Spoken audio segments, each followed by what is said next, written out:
Zigana PX-9 Gen 2. Now in the tabletop, I told you that T and I would find which backstrap, side strap combinations work best for us. We brought this to the range, brought it out of the box, each put 5 rounds through it, and we're happy with the grip as is. So no need to mess around with that. Did put that mag well on. The screw for it and a tool to use this to install the screw was included in the other back straps. That tool doubles as a punch for driving out the back pin, for swapping things out, and fits the little hex key to put the magwell on. So pretty cool. Our first shots, if you will, yeah, we did put 5 shots through it before, but only 5. 10 rounds of Igman 115 grain. We have noticed that the recoil spring is pretty stiff on this, so wondering if it might choke in what's for dinner. But for now, just to get a feel for the gun, I'm gonna go ready up style using the safety, engaging and disengaging each time for my 10 shots of getting to know this thing. The safety is small. Man, this is a soft shooter. Really controllable.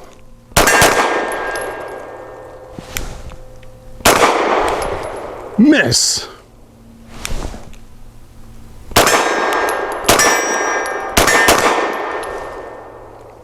Really soft shooting. I don't know about brass movement, if you guys could see if it was really coming out there or not, but aside from the noise, it doesn't feel like a 9mm. It's pretty darn soft.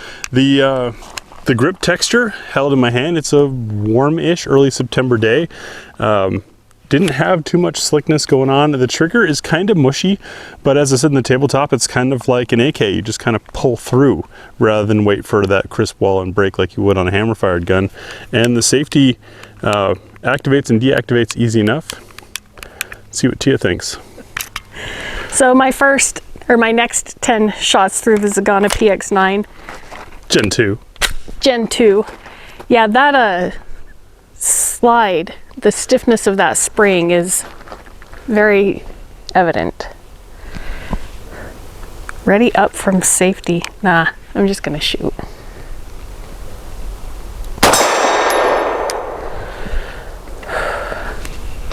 The sights being blacked out is nice, but not having a lot of experience with them like that, it's different.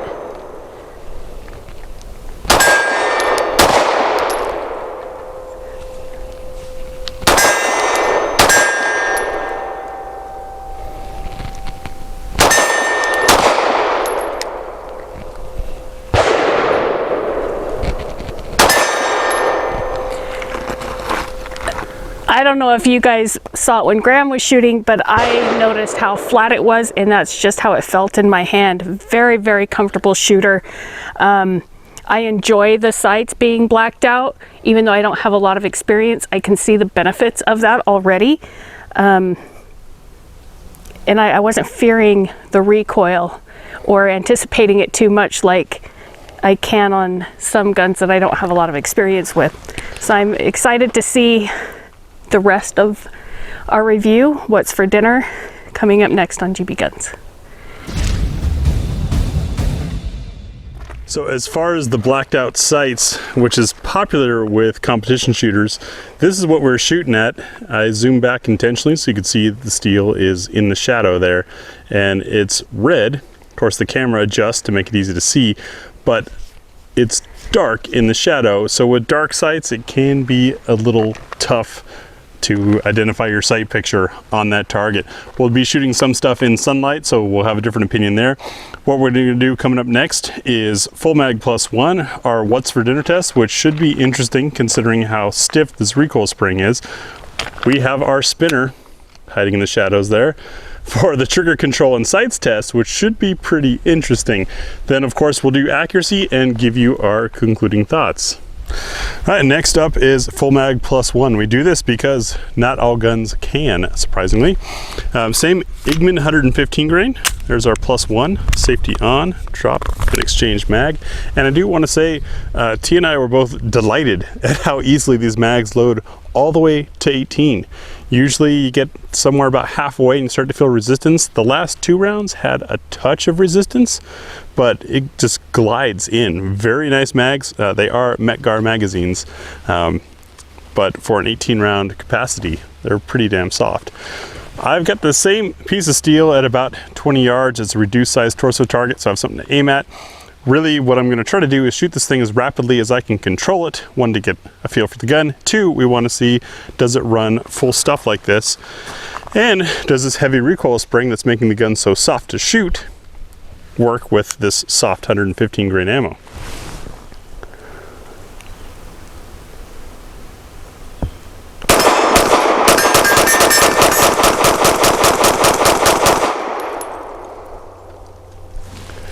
No feed issues, ran pretty smoothly.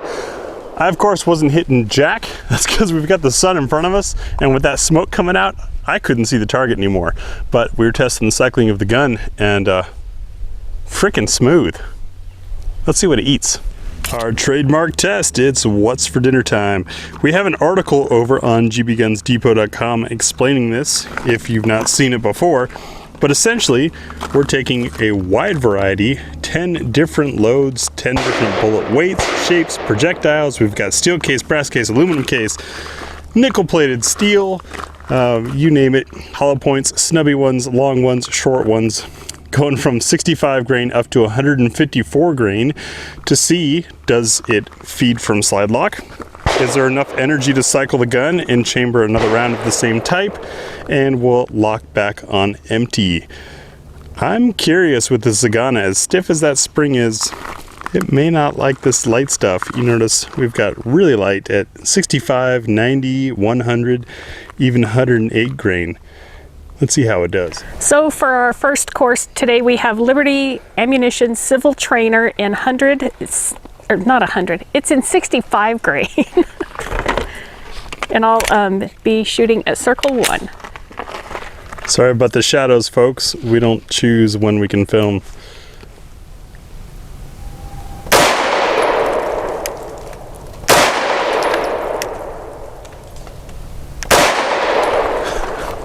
I really dig those blacked out sights. That gun was not moving. It doesn't seem to move. I do feel a bit of a push, you know, straight back into my arms. I feel that, but I'm not getting any flip at all. Granted, that was a light load. So circle number 2 is Winchester's Super Clean in 90 grain. Is that stuff pretty clean? It's super clean. Wow.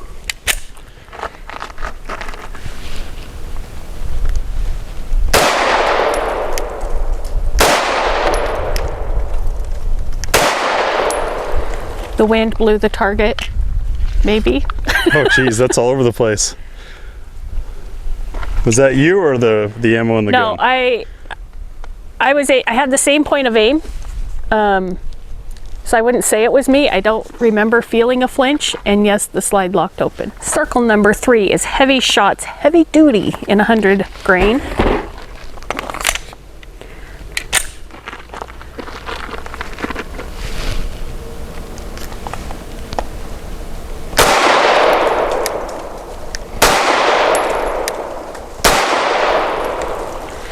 I'm gonna say that the last ones was the round, not the wind or the shooter.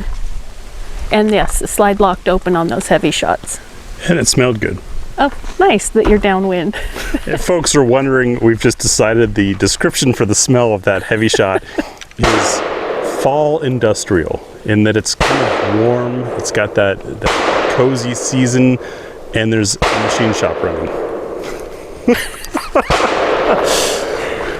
All right, what's next? Oh, we're filming. Yeah. Norma's 108 grain monolithic hollow points, MHP. And now you guys know what goes on off the camera. For circle number 4.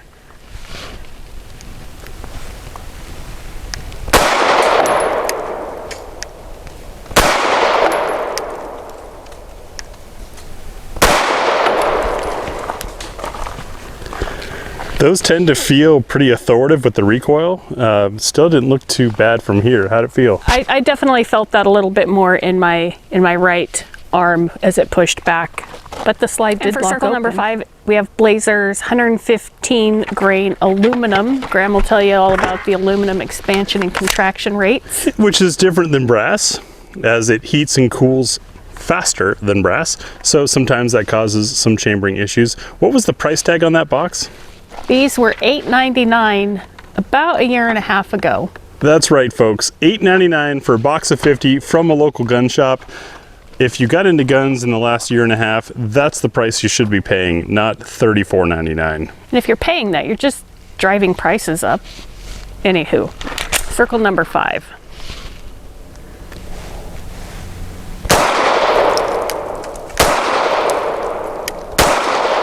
I really liked how pleasant those were. They felt like they are perfect for the gun. Not a lot of recoil. It looks soft. Yeah. Circle 6 is the Hag. That's Hornady American Gunner, 115 grain. These guys are really short and snubby and sometimes cause issues in that it's almost looks like a .380 sized bullet. Chambered. See how the rest of it goes for circle number 6.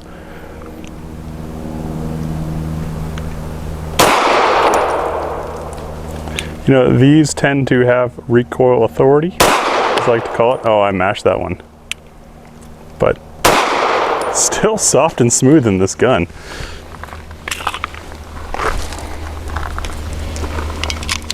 And now the prettiest load of the day. This is the ZQI 124 grain nickel plated steel case, brass jacketed. Interesting little fricka remix there. Tend to be a little spicy as they are Turkish loaded. Let's see circle number 7.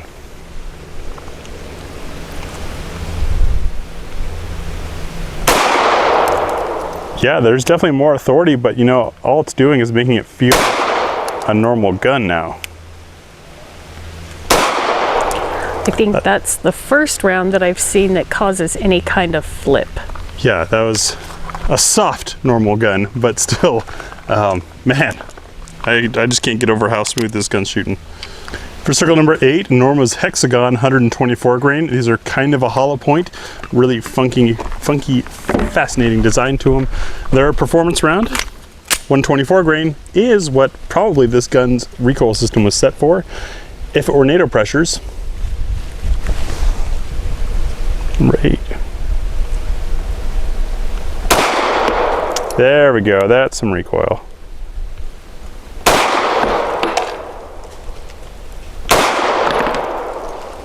But nice shooting.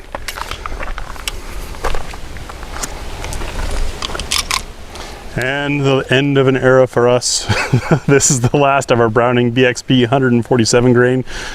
Black nickel plated cases, nickel plated hollow points. They're just freaking beautiful. So handsome.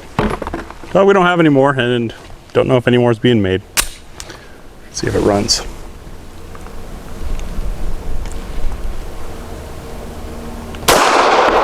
Snappy. Mm-hmm.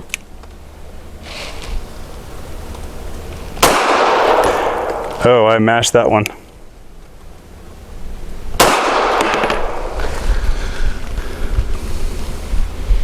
That low hit is definitely my fault.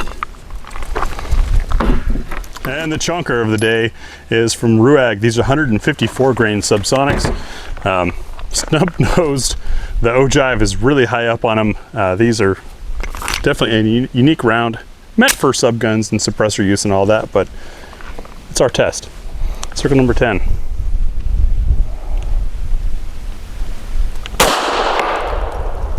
Soft. Jerked it. You know what I'm finding here is because the break of the trigger is not 100% predictable, sometimes I'm kind of rushing it and sometimes it surprises me. This will make the spinner test interesting, which happens to be coming up next. And it's spinner test time. So we're about 12 yards away from this 6-inch spinner target. The goal here for our personal entertainment is to get it to flip all the way over the top, which requires hitting it only when it's moving away from you. The more you hit it, the faster it moves, the harder it is to hit. This is why it's a test, because it tests our ability to use these sights and use this trigger. Between the two of us, you generally get a pretty good impression of how this works for that type of challenge. Tia's up first. We've given ourselves 10 rounds of that Igman 115 grain. With the shadow, with the dust, with the blacked out sights, this could be tricky.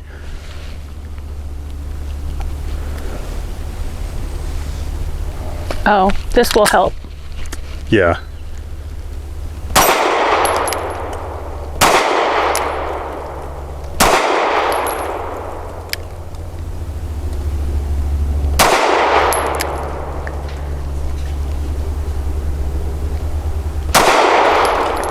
I'm not seeing where I'm missing at. You're missing just off the right very consistently. Ooh, flinch. There we go, stop it.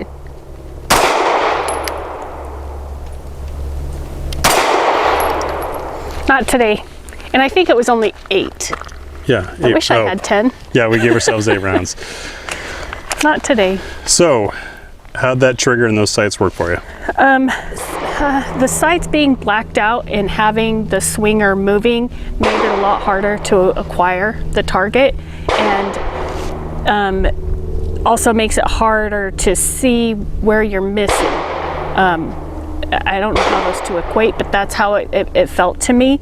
And then for the trigger, while it's a nice trigger, it does not have a very definitive wall that you come back to, that you can pause to stage that. Once you're pulling back, you kind of just have to roll through it, because it's right there.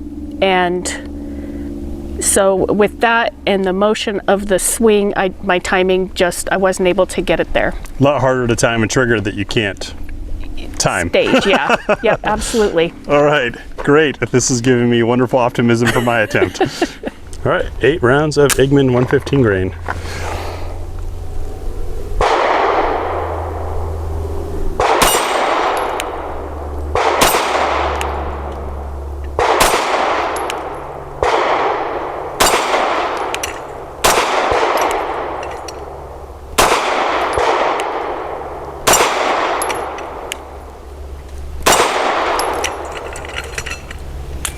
Ah, flinch.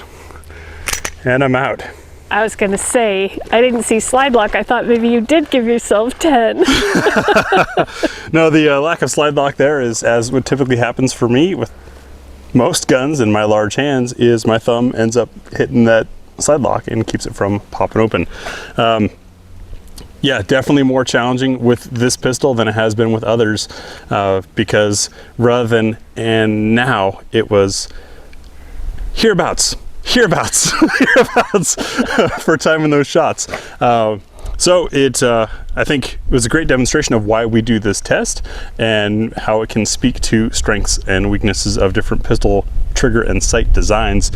Same thing with the sights. I think what Tia was touching upon with it being hard to differentiate and see the movement there is these are rather fat sights. It's a big fat blade, and so it obscures a 6-inch target this far away.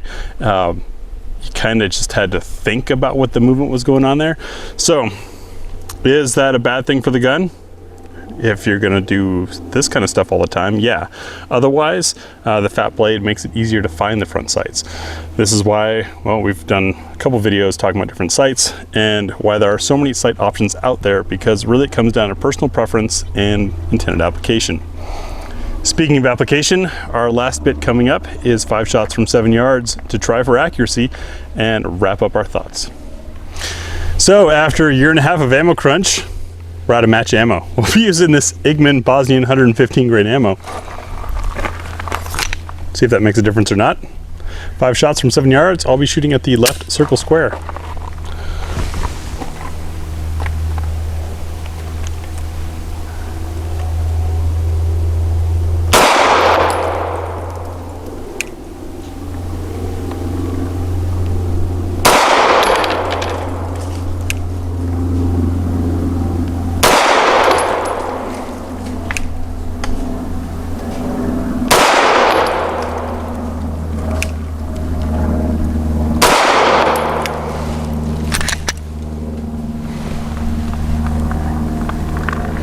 Annoying airplane continues to circle above. Tia takes her turn. 5 shots, 7 yards, right circle square. Oh, that is such a stiff slide spring.